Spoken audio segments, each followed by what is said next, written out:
Welcome back again for another glorious day here in Florida. I have to left the key to this thing up front. Whatever. We'll have to lock it later. But today we're going to be tinkering with the CABOVER and getting a game plan together to get Blue Collar back on the road, get him legal, and see what all we can be doing to make this thing better. So let's go start this baby up. Doing the poop and run. That's what it looks like when he's going running into pilot. Let's see if this turtle starts.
You guys are probably wondering, Bruce, why in the world, and you're probably really mad, why are we beating the crap out of Blue Collar? Well, that's simply because this thing's about to undergo a major change. We thought about redoing the body, you know, all that stuff, because it's got the damage in the front. That's why I bought the other CABOVER. It's up in Tennessee, but I've decided instead of trying to make this thing some crazy show pony and taking it to shows and just kind of diddly-daddling around with it, I love to be very competitive.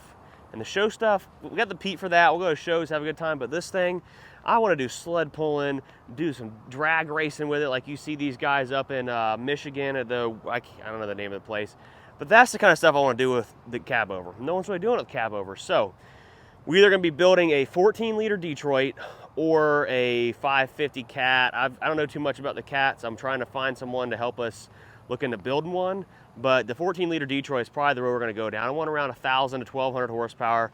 And we're going to be changing the rear ends out to full locking rears, a little bit heavier rear ends, and going with a straight 10 transmission.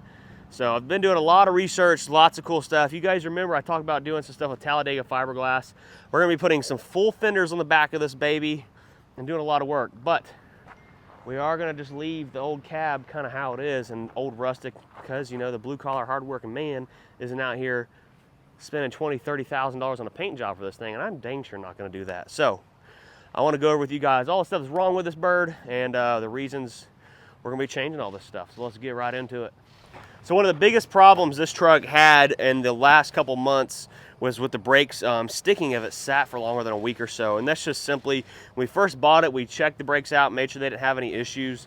They were working, but they need attention, let's be real. So I've thought about, you know, putting new shoes, drums, stuff like that on them. But if we're going to be doing bigger rear ends in this thing, we might as well start with the big rear axles that we're going to be putting in it and changing things up. And I know we may have to go away from air ride stuff, or I don't know all the details yet, but we've got to change a lot on this thing. So the biggest problem we've got right now is this brake chamber right here is leaking really bad. Like when you put air in this thing, you just hear it leaking right away. So I'm assuming the diaphragm in it's bad. That's one of the main problems this thing's got going for it right now as far as air leaks go, because the moment you release that air, it's just leaking right out really freaking quick. Come on around here, Ryan. We'll follow these folks around. You guys remember, well, if you're new to the channel, you don't remember, but a few years back, I bought these stacks originally for that International 9670 that we pulled out of the field, and we adapted them to fit this. Well, They mount to the headache rack, and they've been great. That's hot. But I want something different. We've been working with Dynaflex on a lot of stuff. We got Dynaflex stacks on the Blue Pete back there, so we're going to be going with something along that line, and maybe going with a newer headache rack. Or we're not going to get rid of the headache rack because I like that it kind of symbolizes it's a working truck. But yeah, that's the back half of the truck here. So another thing, you guys. There it is. We've been looking for that jump box. Ryan, I knew you left it in here. But this thing has been a wiring nightmare. You guys can kind of see in here. Whenever I leave my inverter power, or really actually hooked up, you can see it arcs. And it's not supposed to do that. I bought this thing from Walmart and it's been a problem, but our amps and stuff are right here, and the wiring is kind of old 440 CB shop. The guy that built our CB is really good. Don't get me wrong at building CBs, but it's wiring stuff, it's kind of subpar. So it's not the best. So we're gonna end up changing a lot of the wiring around. We can get this, the extension cord was, oh boy. This extension cord was for our battery charger we were carrying with it. Oh, it's for this one right here too. That works. We got a bunch of extra zip ties. We can use these things in the shop here. But we got all of our stuff in here that I bought from the Chrome shop not too long ago, like a license plate. It's probably all scratched up now, stuff like that. But some more switchback LEDs. You guys remember this thing has got dual revolution lights, and you go from normal amber and red to blue. And I bought a bunch of these to put along like the bottom sides of the cab, and never did it. So we got that stuff to fix. The other CABOVER that we bought for parts, we need to replace like these handles here. I was going to do like air ride stuff, but if we're going to be doing sled pulling with it, we don't really need to do air ride on the cab. There's lots of research I need to do. So if you guys have any recommendations on setting a semi up for sled pulling, comment down below and let me know. I went and seen the sled pulls up in Kentucky at the Mid-America Trucking Show, but I didn't really look at the trucks too close. I definitely need to do a lot of research. We're not going to get like that crazy competitive with it, but we want to be somewhere in that neighborhood. Did I ever explain to you guys how much of a piece of junk dual revolution lights are? Don't get me wrong. They are nice when they flick from amber to red to blue, but boy do they mess up so much. I'm just tired of it. That was a fail. We probably shouldn't break them. I think that they've got like a 3-year warranty on them. So what we're gonna do is pull these lights off here, and tomorrow Ryan and I have got to go up to that area, and we're gonna see if we can get these things warrantied out. I'm pretty sure everything works. Let me go flick them on right quick.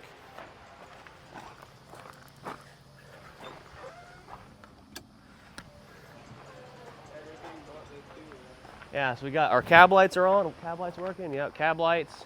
It's just these, and I think it's because like where the wires go in the top, they're letting moisture in. So maybe what we need to do instead of having them hang down is point them just like straight out a little bit. Hey, that'll take care of the problem.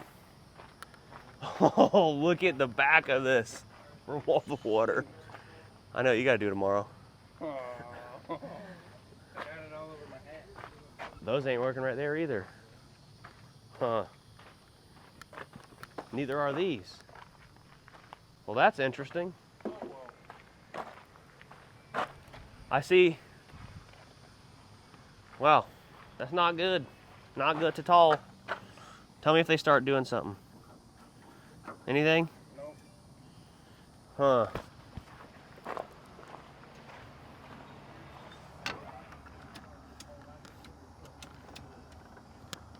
We got regular color lights now? Nothing. No running lights? You got red. A little bit of red, yeah. How about blue? Red.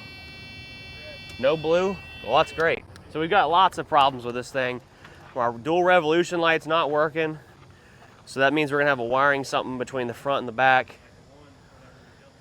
She just needs a lot of work. Comment down below and let us know what you guys think. I'm gonna be getting rid of these big mud flaps. We're gonna be doing the double hump single fenders and doing like probably like a single drop bar, and then possibly going with like an Iowa Custom center deck plate on this thing, making it look sick. Do have a nice concrete pad. We're working on my TRX. We're taking the leveling kit off of it.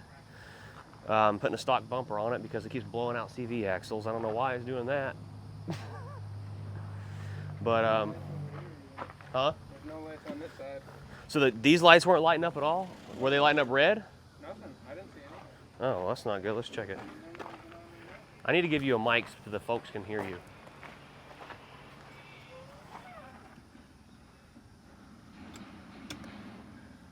How about now? Nothing? Still nothing? Nothing? So we have no, that's not good. Well, there's a union in here somewhere. Right there. Where I spliced all this stuff together. Also got a blown fuse or something. These don't have fuses, they've got circuit breakers, so maybe we got a pissed off circuit breaker. Oh. That's corroded badly, right? Ooh. I found some corrosion. Yeah, that's right, there's probably our problem right there. Look at all these wires corroded. Yowzer. That's probably why we don't have any lights working right there. Look at that. I even used the heat shrink too. Oh, you know what these are? These are those heat shrink things that I tried that when you heat them up, it solders itself inside there, and obviously they're pieces of junk, so. And all these wires, or these air lines, are just so freaking hard. We put new airbags on it whenever we did do all the work originally, like 3 or 4 years ago, but obviously it still has some issues, and it's really not in any condition to go drive down the road. My last trip up to North Tennessee when we went and got the Pete was borderline. You know, we shouldn't have driven it up there because it just needed some work. So Brad rode with me somewhere once upon a time, and he wore these brand new boots. He left them in the truck. So if anybody needs a size pair of 10 boots, we got them right here. But there's all kinds of stuff, man. Every time like I pull something out of this truck, I find like tractor parts. It's just like a memory, because this truck is like what got us started, what led us up to buying the brand new Pete to use it for work. We're actually going Friday to pick up a load of equipment we bought at the Weeks Machinery auction in Georgia. And this just like pulling a piece out, you know, I remember where, you know, I bought a tractor from Weeks Farm Machinery and this was on the seat of it, and we never ended up using it. But it's just the memories that come along with this thing.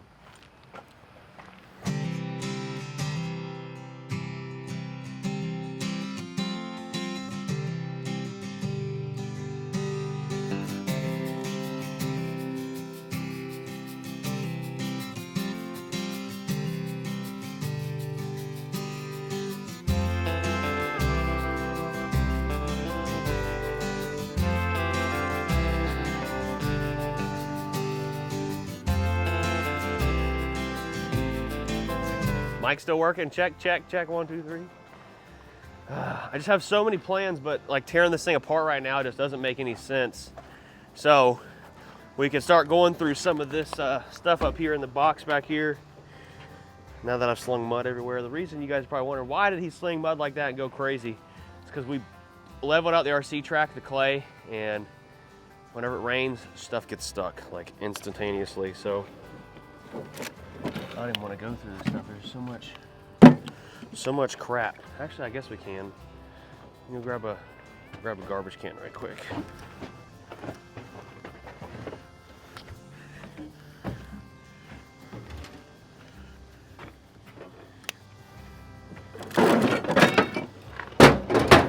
So let's go through this thing, and every piece I pull out, I'm sure has a story. Obviously, hand cleaner. This is 5W30. This is for you guys remember when Dad and I were headed up to buy the Pete, and this is probably full. Yeah, brand new, never used. When Dad and I were headed to buy the Pete, we had the little generator running back here and a battery charger, so that because the alternator was bad. Well, it was burning oil, so we had to stop and buy oil. Blocks of wood for I don't know why. This is my 5th wheel to gooseneck adapter from where we pulled the parade float in the parade this year. Some old brake clean, part of a AN wrench that I used for something. Here's a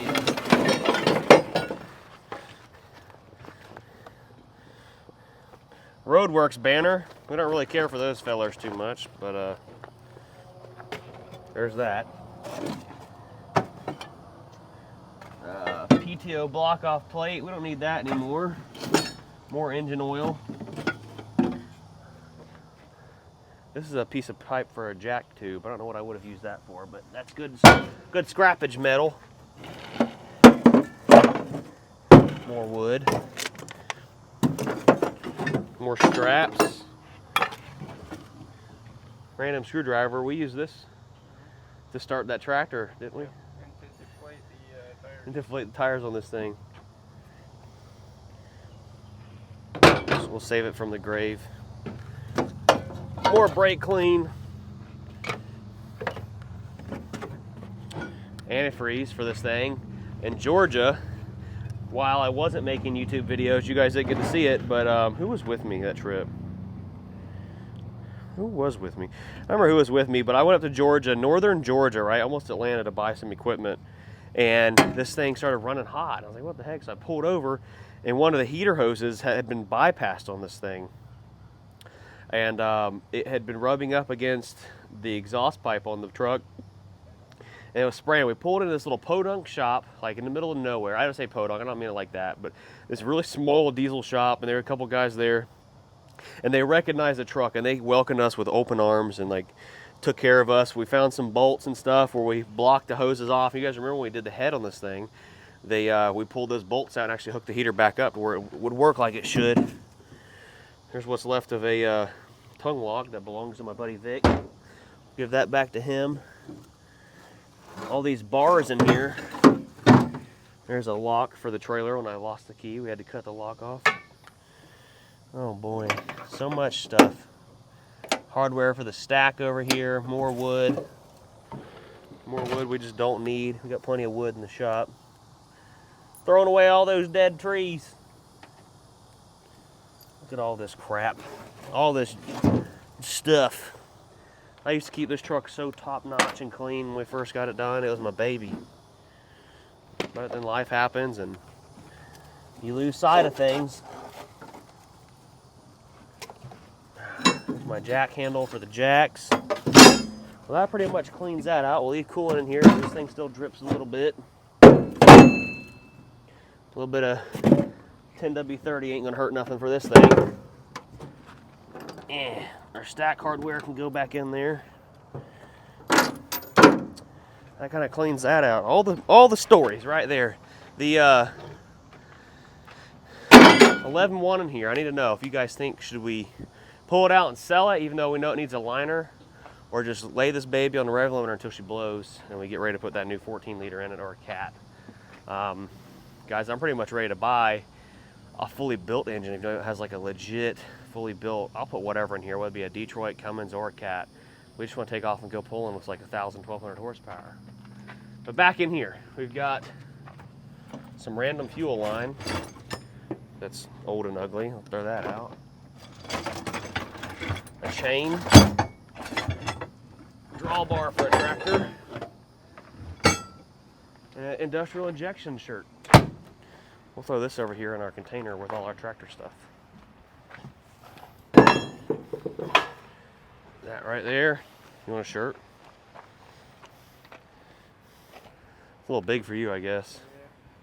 Extra large. A little big on me, maybe. I don't know. So that's pretty much the update with Blue Collar. I need y'all's help finding and telling me what I've never done. I've done sled pulling before with 1-ton pickups, Dodge trucks.